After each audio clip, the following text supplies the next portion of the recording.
எல்லாரும் எப்படி இருக்கீங்க? இன்னைக்கு என்ன ரெசிபி பண்ணலான்னா சிக்கன் குருமா பண்ண போறேன். அதுவும் ரொம்பவே சிம்பிளான மெத்தட்ல தான் பண்ண போறேன். வாங்க எப்படி பண்ணலான்றத பார்க்கலாம். ஒரு கடாயில 1 ஸ்பூன் அளவுக்கு எண்ணெய் விட்டுட்டு 1 ஸ்பூன் மிளகு போட்டுக்கோங்க. உங்க காரத்துக்கு தகுந்த அளவுக்கு பச்சை மிளகாவையும் போட்டு நல்லா வதக்கிடுங்க. இதை மிக்ஸி ஜார்ல போட்டு நல்லா அரைச்சிட்டு வந்துருங்க. அதே கடாயில கட் பண்ணி வச்சிருக்க 2 ஆனியனும் சேர்த்து வதக்கிக்கோங்க. அது கூட சின்னதா ஒரு தக்காளியை கட் பண்ணி சேர்த்துக்கோங்க. இப்போ இந்த வெங்காயம் தக்காளி நல்லா வதங்கினதுக்கு அப்புறம் ஒரு 4-5 முந்திரியும் சேர்த்துக்கோங்க.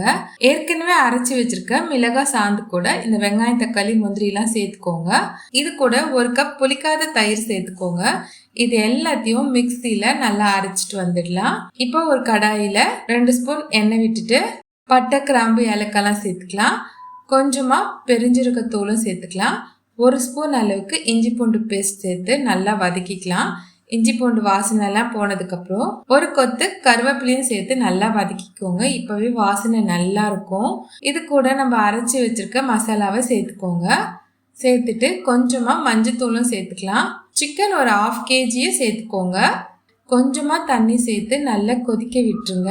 இதுக்கு தேவையான அளவுக்கு உப்பையும் சேர்த்து நல்லா மிக்ஸ் பண்ணி விட்டுட்டு கொஞ்ச நேரம் மூடி விட்டுருங்க. அவ்வளோதான், நம்மளோட சிக்கன் குருமா ரெடி ஆயிடுச்சு. இது ரொம்பவே சிம்பிளான மெத்தட் தான். நம்ம ஒரு எமர்ஜென்சிக்கு நம்ம இந்த மாதிரி பண்ணிக்கலாம். டேஸ்ட்டுமே ரொம்ப நல்லா இருக்கும். இது கூட பன் பரோட்டா வாங்கி வச்சுட்டு நான் அன்னைக்கு சர்வ் பண்ணேன். இந்த கிரேவிக்கும் இந்த பன் பரோட்டாக்கும் ரொம்ப நல்லா இருந்தது காம்பினேஷன். இந்த குருமா சப்பாத்தி, தோசை, இட்லிக்கெலாம் கூட ரொம்ப நல்லா இருக்கும். நீங்களும் இதை உங்க வீட்டில் ட்ரை பண்ணி பார்த்துட்டு எப்படி இருக்குன்றதை எனக்கு கமெண்ட் பண்ணுங்க. இந்த வீடியோ உங்களுக்கு பிடிச்சிருந்ததுன்னா உங்க ஃப்ரெண்ட்ஸ்க்கும் ஷேர் பண்ணுங்க. என்னுடைய சேனலையும் சப்ஸ்கிரைப் பண்ணுங்க.